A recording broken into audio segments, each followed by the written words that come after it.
on.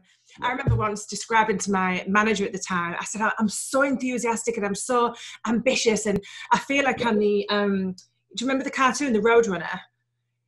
When he wants to his legs go like that. And I'm like, I'm doing that, and I'm waiting to go, pyong, but I don't know what direction I want to pyong in, and the frustration I felt, I really remember it keenly. Yeah. So if I was working with a client like that, then I'd be trying to delve into where that energy comes from, what's the buzz it gives you, and so just trying to make the best of that drive and that determination, so that you could realize some of what you want, assuming, of course, that you're able to be clear about what that is. And some of my clients aren't clear about what they really want. So if that's really interesting for me as a coach, because it involves going right back to basics about who are you. And some people have never really asked themselves that question. It sounds funny, but actually it's led to some lovely stories, like the finance director, who was mid to late 40s, was very good at his job, highly numerate, really good with numbers, lost the job when his company was taken over by a competitor. And in the course of my conversations with him, realized that he did not want to do that anymore. And the reason he started doing it was really to satisfy mum and dad back in the very early part of his career. And I remember his eyes filled with tears, and he's, oh my God, I don't really want to do that anymore.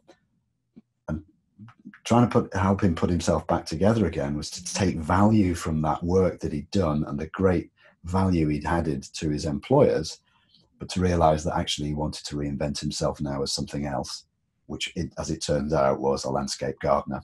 I love it. Why? And how did I work that out? I didn't work that out. He told me. Why? Because that's what he did in his spare time.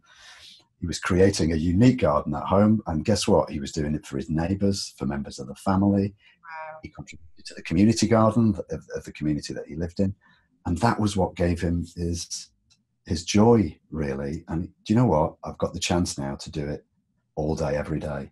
And off he went to do exactly that. But to get to that crossroads moment was quite challenging for him, because it involved leaving behind something that he knew very, very well. Because when we spend so much time working, it's who we are, isn't it? It's our identity. So when that's taken away from you, it must be, like you said, like a bereavement for some people. For some people, for sure. When I think about millennials and Generation Zs, people who've recently left the education system or about to, that's actually quite a challenge for them to realize, because they're surrounded by so much opportunity and there's so much information available. You could say too much information available. I quite understand how a young person would find that threatening, about making a choice. Where do I start? Where do I go first? Who am I really? Why? Because you might have numerous personas, mightn't you? There's the one, your friends now, your intimate face-to-face friends. But what about the face that you present to your Facebook friends or your social media friends, many of whom you'll never actually meet, and so on and so on.